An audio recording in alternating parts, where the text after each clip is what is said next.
everyone. Welcome to the Revenue Growth Architects podcast. It's Chrissy and Charlie here, and we have 3 awesome topics today. So want to dive into those. So the first topic we're going to go through is we're going to talk about a reporting maturity model. So a lot of times we work with clients and they're like, what type of reporting do I do first? And where should we spend our time figuring it out? And so we're going to go through that, and we're going to talk about the use cases and purposes for that type of reporting and why it's useful and how they differ, because I think a lot of people confuse them, which we talk about a lot. But second thing, we're going to go into GTM or GTFO. And this one's going to be really interesting because we're going to test out ChatGPT operator and see if it can do some stuff for us, like maybe update an opportunity in Salesforce. So we'll want to show that off and see, can it live up to the test? And then the third thing is we're going to go through a question, and we're going to talk about when should you completely rip out something versus just iterate on it when it comes to operations process. So yeah, good topics. And so we'll just kick it off. So, and if you saw me looking a bit distracted, I think our blind dog just walked into the door. Oh no. I know. I heard a bang and then a ruffle and then walked off. So poor Layla. Yeah. Anyway, sorry. She's okay. Layla's our, if anyone goes to our website, you'll see a picture of Layla. She's our chief fun officer. I don't know, chief something. But she's been with us since the beginning. So, all right. So let's dive into it. So reporting, demystified. What should companies start with first? Yeah, so there's a few angles I think that we could probably kind of look at this and go through this, but we're firm believers when you're thinking about the type of analytics that are really going to help you kind of make decisions, understand your business. The first type or flavor of analytics that we will start with is, it's got a lot of names, so I'll say them all. It'd be life cycle reporting, or you might be calling it funnel reporting. You might be calling it buying stage reporting, essentially pipeline reporting, depending on where you think pipeline starts, because we'll talk about this. Essentially, you know what? I had, just not to cut you off, but like I had this realization the other day where like you can somewhat use funnel and life cycle in the same term, because a funnel is just like funneling down, and that could be like how you go through that one funnel, but a life cycle is how many times you can go through it. So anyway, just wanted to point that out, because I'm like, technically you can say there's a life cycle in a funnel. And you get to a pipeline stage in the funnel. So all the words make sense. But anyway, it's true. And I wish someone would come up with just like the perfect word, but everyone uses all of these words interchangeably. So that's why we like to say them. So but the point is that when we think about it, really it's, what are you sending to sales? So the signals, the engagements, the buyers, like the accounts, like you're sending stuff to sales for them to action, or they're prospecting into like signals or accounts. When that process starts, so that their sales are prospecting and the signal that they're reacting to, all the way through to closed one, it could be for multiple go-to-market motions. It could be for product-led. It could be for more of the traditional like marketing demand gen model. You might use the term MQL. We prefer sales ready. We've talked about a lot of that on the podcast.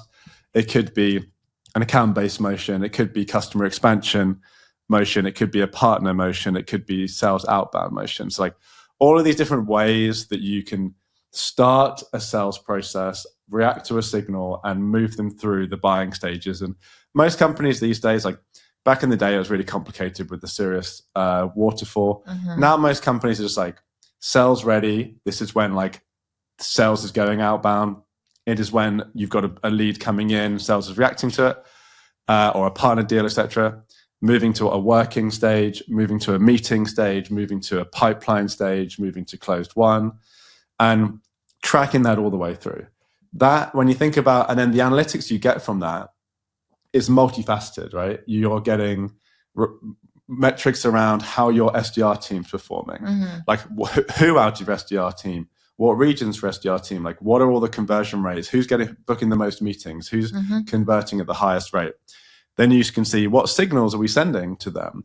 Could it be, more of an account-based signal? Could it be that someone went to an event? Could it be, paid ad, a demo request? We're seeing all of these signals and how they're converting through the funnel to meetings, pipeline, and revenue. So I'll let you kind of jump in here because there's a lot more to talk about, but that's the place we want to start first, right? I think some like kind of real life examples of why this is like the place to start too. So when we think about an early stage company and the volume is a thing. And when I talk about volume, I not only mean about volume of inbound leads of like where they're coming from, but also the volume of marketing activities and budget. So it's very like simplified and almost like not useful to have any other, like if you're trying to say do multi-touch attribution, because what it's going to tell you is like contact sales is your top performing, you know what I mean? So like, I think focusing on a model where it's telling you, okay, out of these like leads that are coming to you or the few programs that you're working on, like you said, how are they going through the funnel? How's your sales team, working them?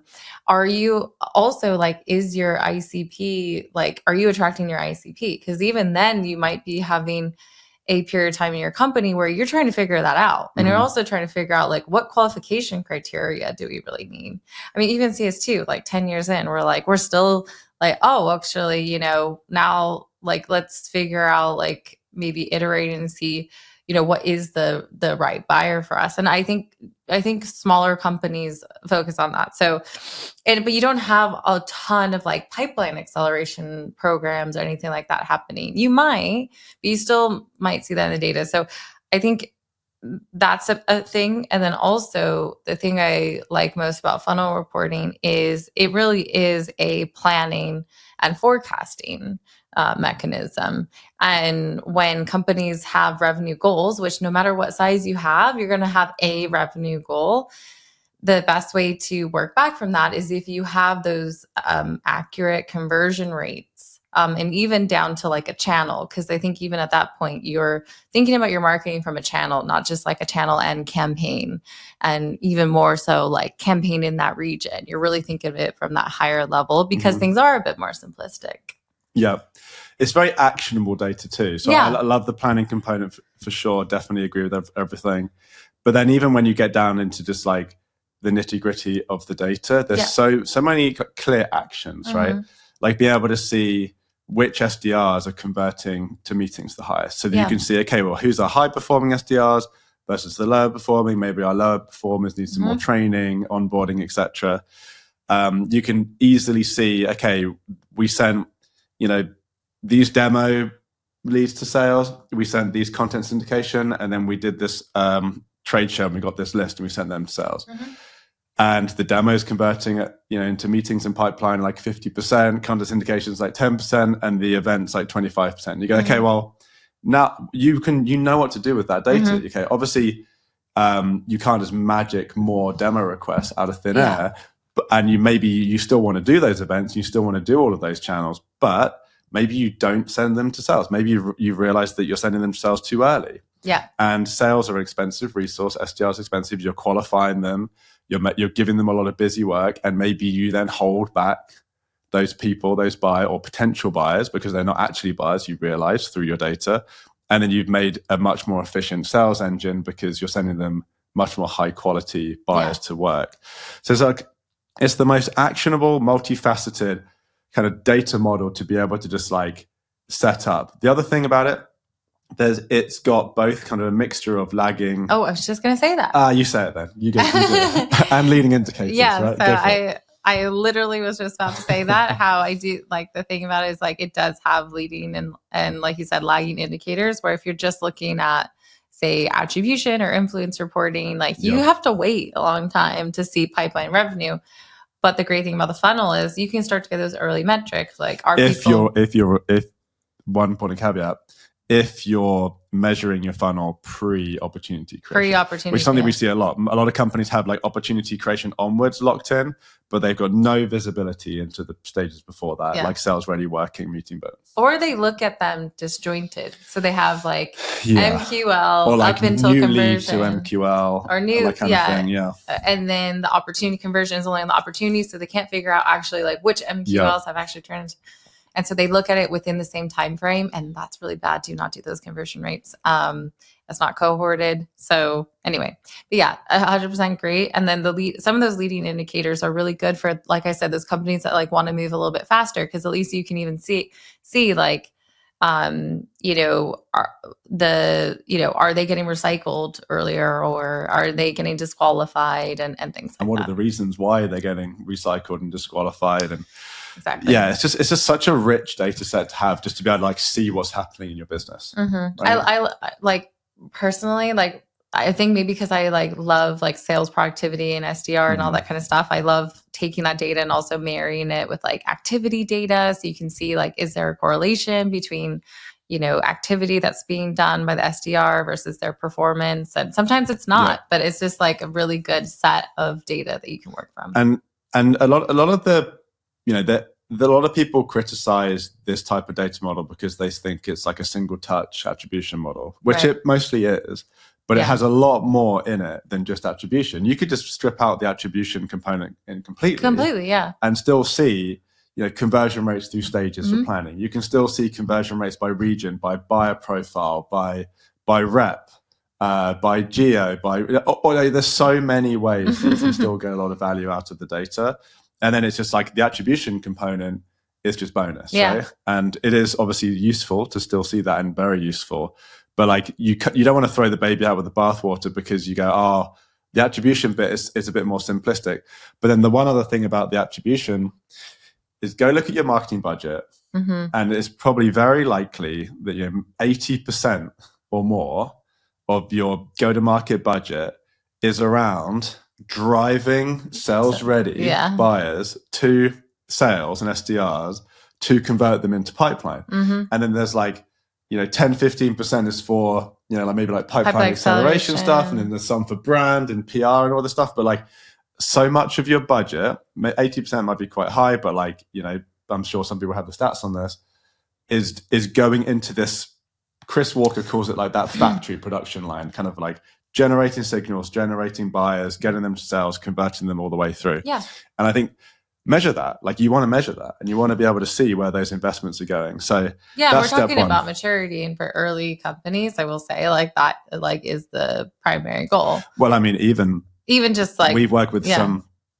several $100 million ARR businesses that still haven't got this set up well. Right. So if you're there, and you're a mature company, and you still don't have like proper visibility into that, unfortunately, you're a very mature org, but your go-to-market analytics is very immature. So, but that doesn't mean you should be jumping over to like some crazy complicated analytics model. You need to also start the basics. It's not like matching the maturity of this to the maturity of the org in general. It's just matching it to the maturity of like what reporting do you have? So anyway, should we go into number 2? Okay, so the second one, when we think about multi-touch attribution. So I think that I think one of the things is like why this also is like a secondary metric to look into is it's maybe easier to set up, but harder to analyze the data. And I only say it's easier to set up because tools it's a bit simplified, where it can look at your Salesforce campaign, and it's also reliant on like UTMs.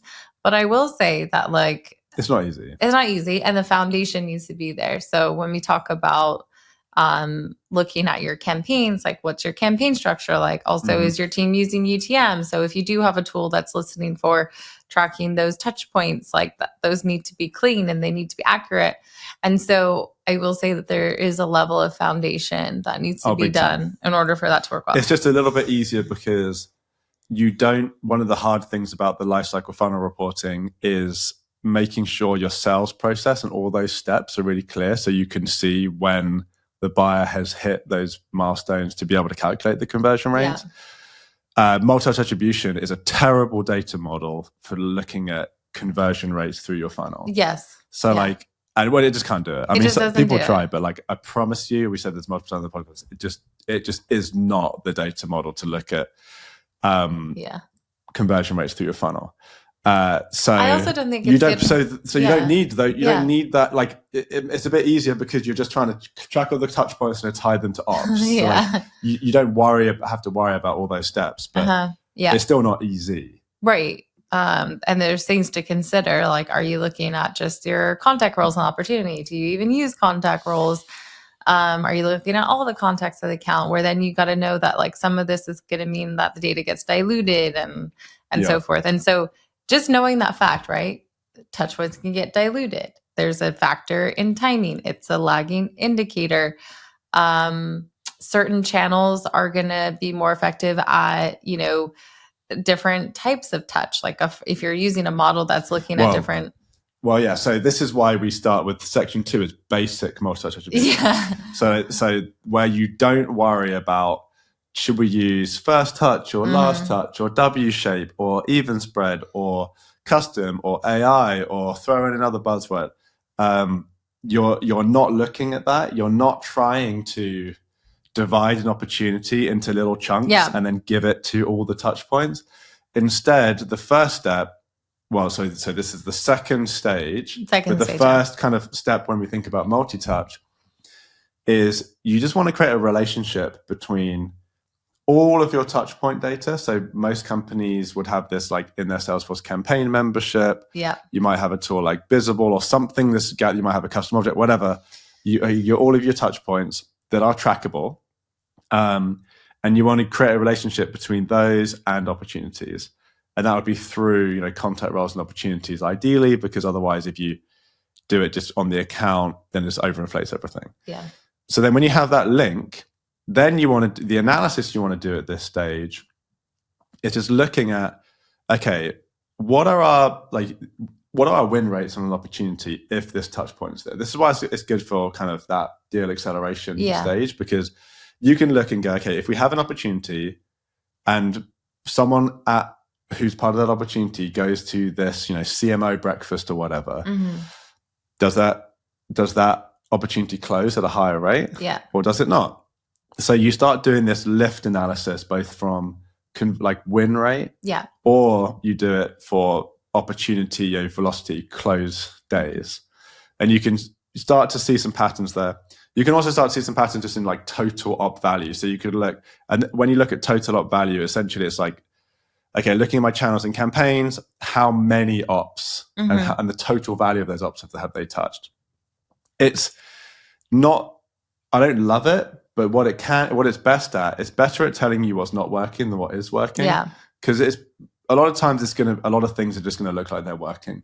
Because all you need is like an email, whatever, engagement, or you shouldn't be tracking that, but like an email click. Yeah. But like, or just kind of, just one, they downloaded this ebook, one person at that opportunity, and maybe like, most companies are going to like download that, like your big ebook or whatever. And it's just going to like really inflate things. But what it might show you is, okay, we actually spent a lot on ads in this particular ad platform, and like no opportunities have been touched. So that's touched, or like no opportunities have been influenced. And that's kind of a more binary insight, right? Because you go, wow, okay, we spent $1 million on this, hasn't even touched an opportunity. So that's where that basic multi-touch is. One thing I will say back on actually the first step is, on top of a life cycle, we do recommend doing self-reported attribution. Yeah. Just asking people, doing research, getting the salespeople to ask where they found you. So we won't need to go into detail of that, but I just wanted to, we missed that on the first step. So life cycle, self-reported at the beginning, basic multi-touch second. Anything to add on the multi-touch? No, I think like even when we're talking about simple multi-touch, like you can just build an influence model within like Salesforce or CRM. Like that's as simple as like what we're talking about. It's just directional data that can help you. And I totally agree of like, It's more about like what you're not seeing in the data that makes sense. But also you need to keep in mind time. Like you need to figure out like, when am I looking at this type of data and comparing against my campaigns? It's not going to show you your most recent campaigns. It's not, I cannot tell you how many times I've seen an email from a CMO or leader being like, why is our campaign from last week not showing in this data?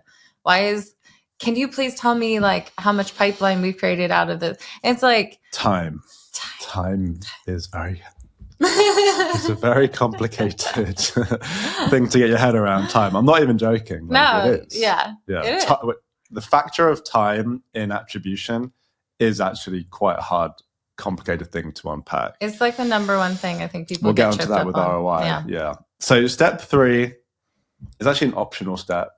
This is more advanced multi-touch attribution. This is where you get your $1 million up and you slice it up into lots of little bits, and you go, this little bit goes to the event, this little bit goes to, the paid ad, this little bit goes to whatever. Or a big bit, whatever. But like you split it up and you hand out all of these little chunks of opportunities to everyone. The reason why it's optional is because it can just be wildly complicated, and your company has to be ready for it. And because what often happens is you do that, and then everyone starts to nitpick. They look at an opportunity and they go, okay, this opportunity they went to this really amazing event, but that event only got like 2% of the opportunity. And the fact that they went to our website and downloaded this, content and went to the webinar the next day got like 30%. That's not right. And I've wasted so much of my life in those conversations. It makes me want to die. But so maybe that's an exaggeration. Not die. It makes me want to bang my head inside. It makes me feel dead inside. Okay. But it's just, it can get so complicated and so in the weeds and so argumentative. Like if you think you can get argumentative over single source attribution, you can do the same with this. I think a big thing here too is like what you're counting as touch points. Like we've talked about, like you said, like does an email click count as a touch point? Does a sales activity count as a touch point? And I think we need to think about this, right? There's a pie and you're serving out pieces of that pie. And once you invite more people to the party, guess how much pie people are going to get? Less, right? And that's exactly how attribution works. And like, so once you start introducing things that shouldn't be happening, no matter what, email transactions, clicks you can't even rely on. It doesn't even matter if it was like, sometimes you can like click into something and be like, I hate this. Where can I go find to unsubscribe? And you're counting that as something that yeah, I've seen people count unsubscribes and more stuff actually. Yeah. And then also like sales activities, like, oh, I'm going to send you an email before you set your meeting or right before you close. Like, no shit. Okay. Like those things should be happening. Don't have sales touch. We talked about that in the last podcast, right? Yeah. And so it's like, points. But I do think that it's like the one thing I'll say about multi-touch attribution, I like to say it's a marketer's metric. It's a marketer's metric. It's not a go-to-market sales activity metric, unless yes, you're running sales outbound campaigns and there's effort. But look, marketing's involved. Exactly. Most sales outbound campaigns are being supported by marketing. Yeah. Right? It's like SDRs are running them, but marketing's coming up with the messaging, getting the list, all of that kind of stuff. So yeah. So like I think the thing with multi-touch, it's not that you don't do it. It is optional. You don't need it. It can add value. Like true advanced multi-touch, but be prepared for a complicated journey of discovery around how to get people aligned on the model that you're choosing, how to get people to understand it, how to use the data. Yeah. Because depending on the model is how you're then going to answer different questions, and each model can kind of answer different questions different ways. It can get complicated. Yeah. Step 4. So we promised we were going to do a longer episode on this, and we're kind of running out of time, I think, on this topic. So we might have to do a dedicated one just on this. But step 4 is around ROI. And I think the reason why you don't want to start with ROI is because if you think about how complicated all of the steps before are, each of the steps have their own kind of very complicated things set up, a lot of foundational things, a lot of getting the right data architecture in place for the model, how to interpret the data, how to train people on it, enable people.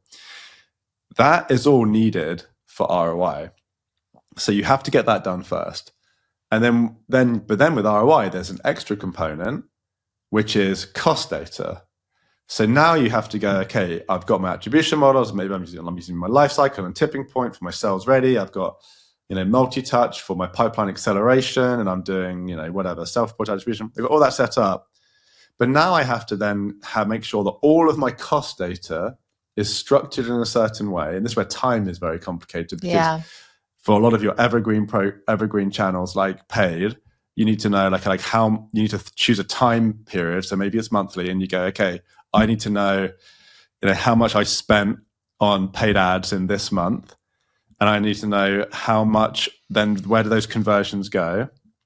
Because then you need to link all of your cost data to all of your attribution data in the different models that you have, so you can go, okay, well, this dollar turned into this revenue, right? Yeah. And or the attribution around that revenue. So like that then is like two databases that you need to combine somehow.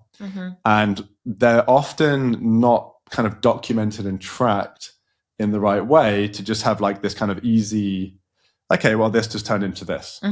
There's a lot of work on the cost data side that you need to do, so you can even match it to any of the data that you have on the attribution and go-to-market data side. Yeah, I think that it also, in some ways, people like the tracking to this can be a little very, very hard. And I think when we're talking about ROI here, you're even talking about doing it at the campaign level, like you said, even like channel level, but I will like it then forces people into this box of like, okay, well, now we need to structure our campaigns a certain way. We need to have like campaigns for knowing exactly when people come through as paid search for, this conversion on an event. So we can give that, cost credit and so forth. And so it's tricky. I think it's probably not best to be done within CRM unless you figure out the right way to do it. And we're always still figuring out the right way to do that without having to have this complicated campaign like structure. And then for me, I think depending, okay, say you're like from a maturity standpoint, I think you need people, you need the systems for tracking costs, you need enough like probably cost to like warrant this. And so I would say like the maturity of the company makes sense. Like if you're willing to just throw bodies and time and working in Excel or a BI tool or anything like that, go ahead and do it. If you want to do ROI as an early stage company, I still think like a simplified model. And this is where even like your funnel metrics can make sense, because you most of the time, like you said, a good amount of your budget is going into those campaigns and channels that are going to drive those sales ready leads. And so say you want to, it's very simplified, but if say you want to look at just channel in, channel out at like the end of a year, it's not going to be perfect, but you can at least see, okay, how, out of all these channels that have these sales ready leads, how much of those ended up in a certain amount of pipeline and then close one revenue. And then compare that to how much budget did I spend in those channels. And it's maybe not going to be a perfect metric because it's not going to be exact. But if you're that could be enough for your finance team to say, hey, this is directional data to show that like it's good that we invested in paid ads, or it's good we invested in these events. And at least you're on the right path. Yep.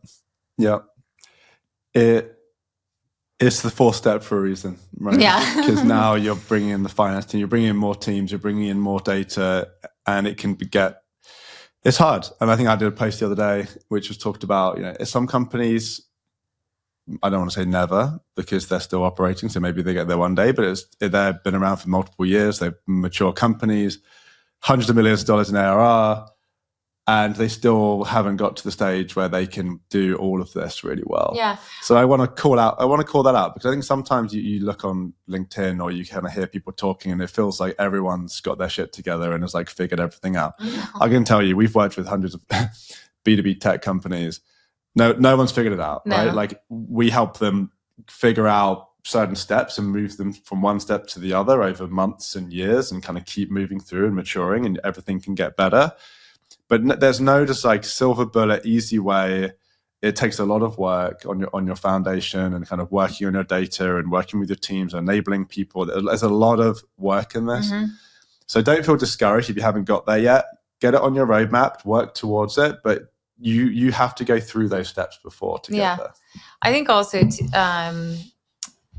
you want to make sense of the data to also not have it steer you on the wrong path. So this will be my last thing. And this is why ROI to me sometimes is very hard, because when you're strictly going off ROI data, and sometimes even your funnel data, although being able to see organic and direct, which a majority of the time is not actually organic or direct, but you're maybe gonna not invest in channels that are, really important. Really important, like podcasting or doing influencer marketing or something like that, And so I think that having a team who's just solely focused on this dollar in and dollar out, you're likely not going to be also doing the right marketing, in my opinion. It's true. Yeah. All right.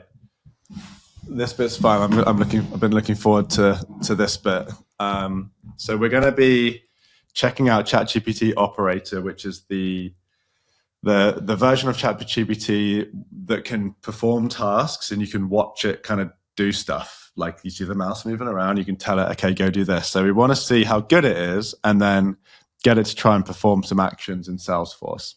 Okay, so let's give this a go, shall we? So we've logged into our Salesforce sandbox, and I'm going to ask it to try and do some things for me. So create me a new opportunity for what company? I don't know. For a random company for $1 million. Oh, you said and. Yeah. Okay. All right, let's see. Just thinking.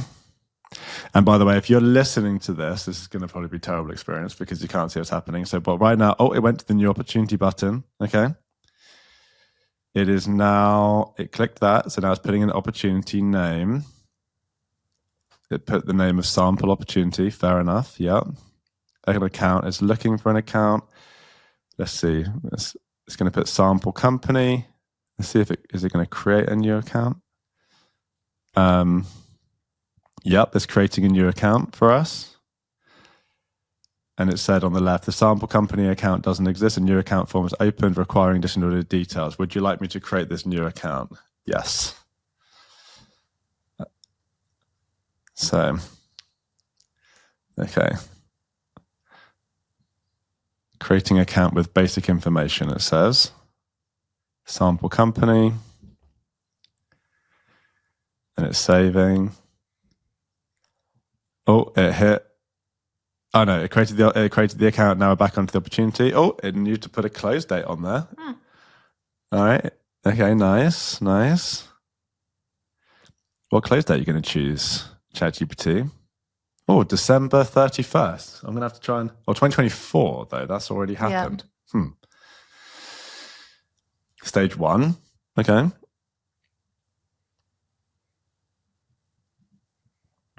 It's looking at the rest of the opportunity page to see if it needs to put any... Oh, it's looking for... it didn't put a value on there. Mm-hmm. Okay. It's looking for the amount now.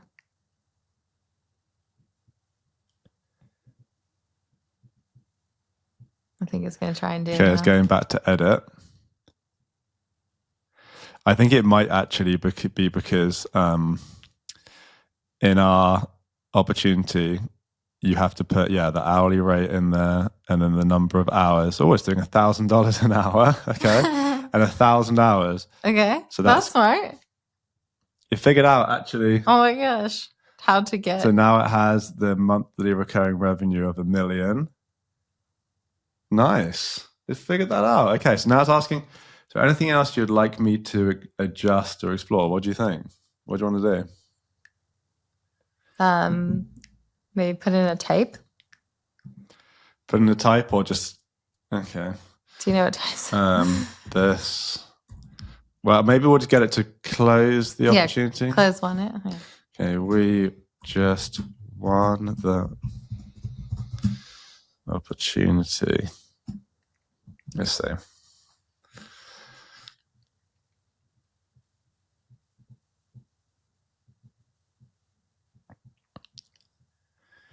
All right, so it's gone back into the opportunity.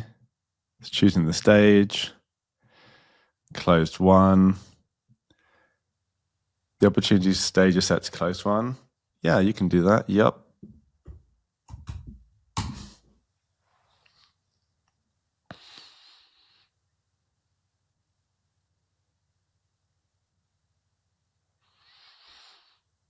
I've got one more test after this. What do you think so far? So this is our GTM or GTFO. Honestly, surprising. Surprising? Yeah.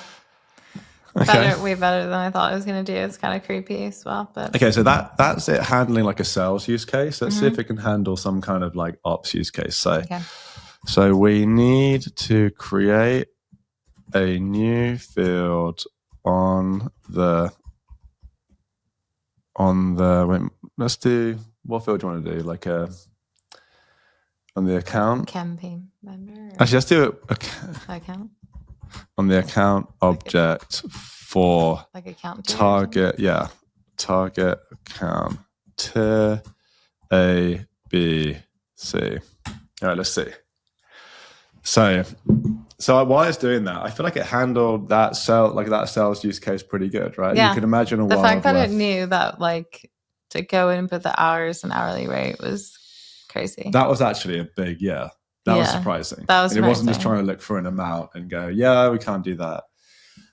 That was actually really good. So you can imagine a world where you're in Slack and you just go, I just won this up, or can you just change this up to and it just does it. It makes me feel like the future of sales is gonna, and maybe just like everything almost is gonna be like dictation based.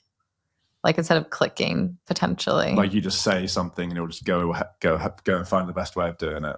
Yeah, or even like it's gone to the account object and it's adding a field. Sorry to interrupt. Yeah, no, it's just like they'll be able to just basically talk at their screen of like what they want. It's choosing a pick list.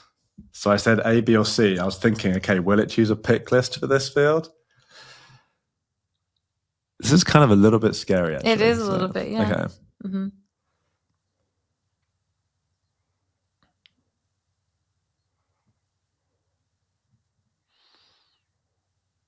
I actually have maybe one more use case after this.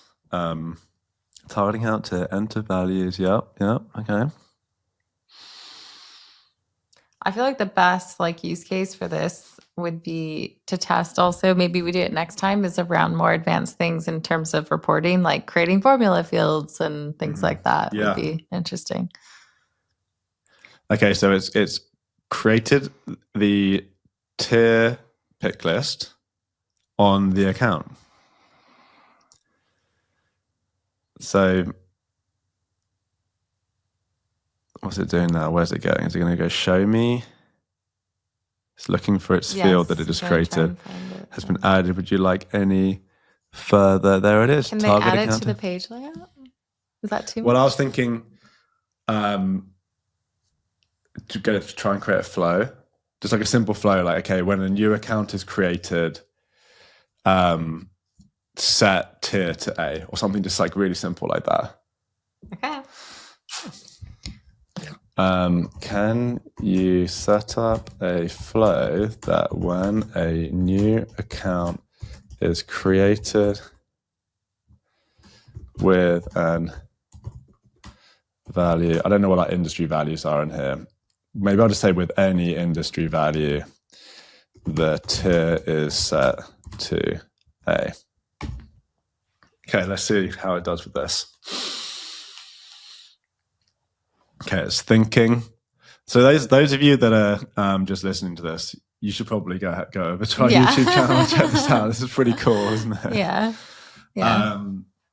Well, so maybe if I was doing this, I do think that, so this is obviously the worst it's going to be, but I think it's probably a good reminder that for those of us in operations, we need to be thinking about like the overall architecture, like the really complicated things, like how you work with stakeholders, how you gather requirements, all of this kind of stuff, because some of this just like button clicking it will be, yeah.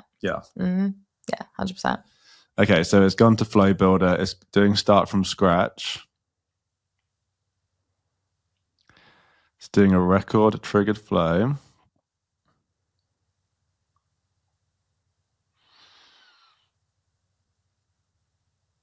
Okay, now it's selecting the account object. So with Operator right now, it's like $200 a month, right? Is it limited on what you can do? Does it have limits on your usage?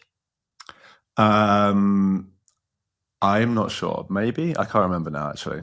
Yeah, I'll just have to double check.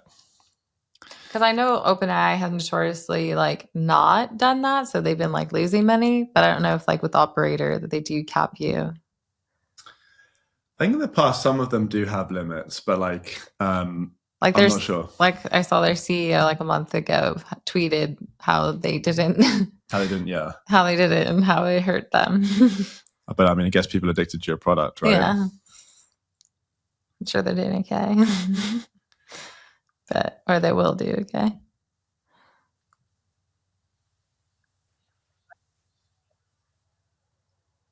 Oh, okay. Claire, our producer's got an answer to that question. What's the answer, Claire? Operator does allow you to run multiple tasks in parallel. However, for security reasons, Operator places dynamic limits on the number of simultaneous tasks and open conversations you can have at a given time, and these limits may change. If you ever reach a limit, you'll receive a notification. So you can't have like 20 of these running at once kind of thing. Right. Yeah. Okay, so I wasn't watching this. I lost track of where it was, but now... Okay, so...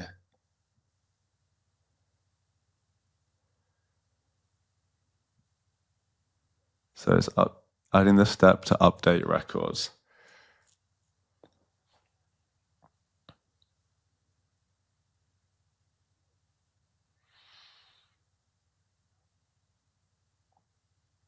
It didn't put in a description.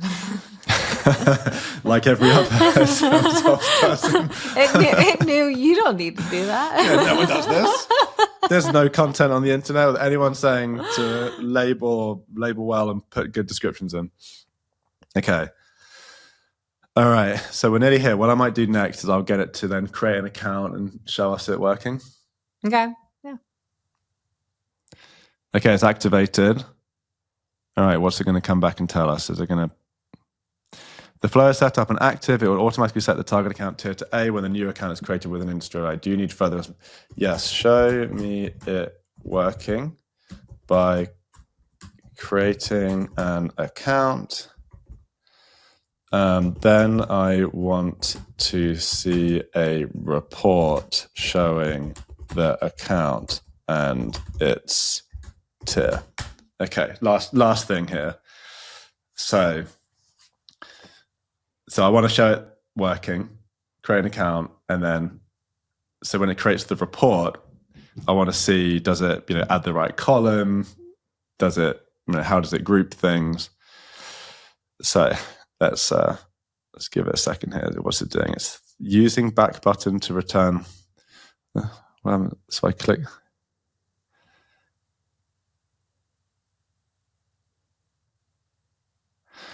Okay, you can actually see it here, so I should have opened that earlier. So navigating back to Salesforce interface. Waiting for page to load. Now it's navigating to create new account. Do you know what would be really funny? If this was all a complete lie and there was just like someone behind the screen like looking at documentation and going, okay, quick, okay, move mouse to this. I've always thought that with these things. It'd be really funny if like, it comes out one day like there's someone they've just got the fastest typers in the world doing research when you ask something and then just... Well, you actually mentioned something that actually I was going to say, because what's interesting is that the thing it's fast at is the thinking. but then the clicking around is actually quite slow. So like what I think they just need the improvement on is like, can it click and move just as fast as it thinks? Yeah. I think the way it works, and I don't know if this is true, I heard essentially it takes a screenshot and then goes, look at image, think, what do I do? Okay, I need to move over here. So then it moves over to there. Takes that makes sense. Each step. But I don't know if that's true or not. I think I heard that on a podcast. So that's maybe why it takes a little bit longer. But because it thinks to when you see what it did it add the industry? I didn't see if it added. It created a test company. Yeah, it created an account, but did it add the industry? No, they're doing it now. This isn't going to work because I think it was set it up that it was on create, right? Mm-hmm. Selecting random industry from drop down. Okay, this is going to be really interesting. So if it selects the industry, saves. I wasn't following I think the flow was on create, right? Let's see. Verifying account here. Okay. Well, wait. It's not on the so it's saying it was there. It was account here was on there. Oh. But now it's going to go create a report and it's going to show that it's not on there. So is it going to be like, oh, what did I do wrong? Oh, whoops. Figure out what I did wrong. Okay, this is an interesting test now, isn't it? Okay. Is it going to be smart enough to realize what it did wrong? I feel like for sake of time, this is going to have to be our last use case. What do you think?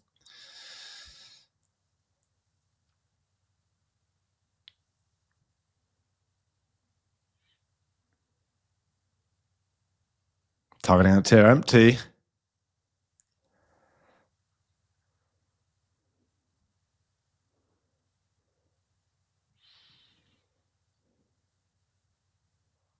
So it's loading the page, refreshing.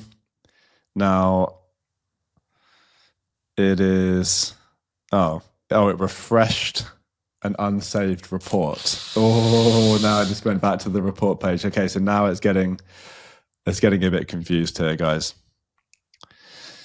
Back to the account. Okay, maybe should we cut this off? Is it getting too long?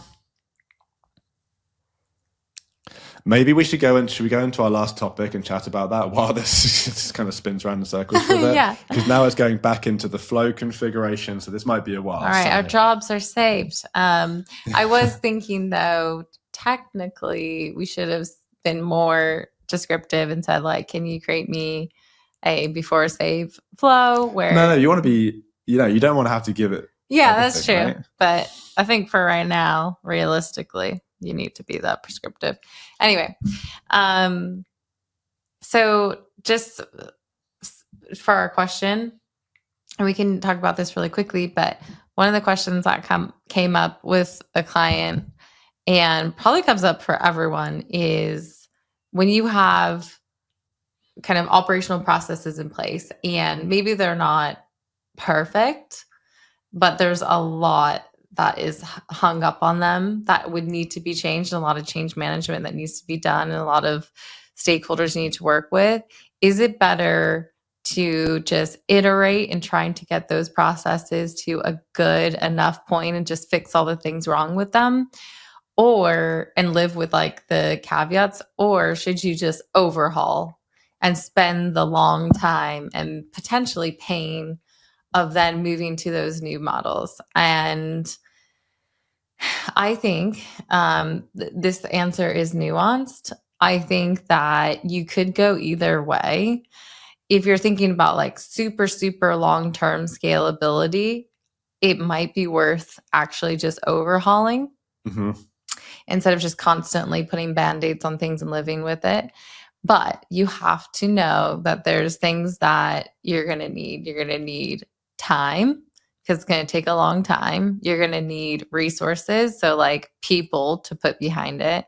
You're going to need realistic expectations of what is possible. So you have to go through the pain of, hey, we had this reporting before, we've changed it. Now it's going to be broken and we're going to move on from that and use this new reporting model or whatnot. And an example of this was that campaign structure we were just talking about. So we have a very complicated campaign structure. We track things by the referring channels. We want to get rid of that. Well, if you have something like cost tracking or ROI tied to it, then, it's going to be a caveat there where like, one, it's going to be hard to redo that. You're going to have to update all your campaigns. You're going to have to update your campaign types. You're going to have to get people involved in that, like sales ops and so forth. And then you then need to figure out, okay, well, how are we going to track ROI now? But it could be worth it because that whole method takes a long time to support. It maybe dilutes your touch points. It's confusing to people. And it isn't, it's so confusing that people aren't doing that right the whole time. So then defeats the purpose. And so I will say that like when you're going into that conversation, you need to compare and show everyone, this is what it's going to take to go to overhaul. And then this is what it's going to take to keep the status quo. And both could be good, but you need to set expectations. Expectation setting, yeah, number one. And if you are going to overhaul around that expectation setting is budget, yeah. resources and human hours that are going to be putting into it and the confusion that's going to result from it. And is the end state what everyone wants? Right. You have to be, if you're going to go through all that pain, everyone has to be, it's like if you're going to build a new house, right? Yeah. You don't want to, say you lived in a community of like 100 people and they all had these little houses in like a little cul-de-sac. And you were like, okay, everyone, we're going to knock down all of your homes, but like half of you, we're not really going to tell you exactly what your new home's going to look like, And then we're going to go around like building all these homes and you're kind of going to be homeless for a bit and it's going to be really painful. And then eventually we'll just give you a new house. And then for some of you, might not feel that much different than your old house, but you've had to go through the pain. Some of you might like it. That's the analogy here. You want everyone in your little cul-de-sac or big cul-de-sac to know what the new house is going to look like. They want to be excited about it, bought in on it, because there's going to be pain to get there. And you want to make sure everyone is you've got the right roles and responsibilities for everyone. Everyone knows like this person, you're going to put the walls up. You're going to help with the floor. You're going to help with enablement, and everyone's fully on board. Then you can do a big project. But if you don't have all of that stuff and you're trying to do a big project, you're going to be in for a while of pain because you're going to go through that pain. And then maybe by the end of it, everyone's going to be like, well, we went through all that pain and this, I didn't even know this was exactly what the end result was going to be. So, all right. So that's the end. I'm looking back to operator. Our friendly operator over here is stuck in a circle of death. Yeah. So right now, everyone say back, if we show the screen, what it's been doing is creating an account, not updating the industry when it's creating the account, realizing that then the tier isn't being updated. And then trying again. And then going to the automation, looking at the flow and going, why isn't this working? And then it goes back to the account. So it's created 3 accounts doing this. I'm going to have to put this person out of his misery, right? Yeah. But okay, so what's your take, GTM or GTFO on operator? I'm still a GTM because this is like the worst it's going to be, and it's still pretty good. So I'm interested to see. Yeah, there's use cases that you can imagine now that are kind of interesting. Whether this is going to be like completely revolutionizing everything in the next like few months is probably no. But I think my whole thing on AI has been like agentic AI is like the future. Like if you're just going to be able to like do all the clicking and processing, all that, I feel like that's worth it. And so this just actually further proved to me that like, yes, they can, even at this stage. Maybe it's not perfect and maybe it needs to get smarter or the prompting needs to be better.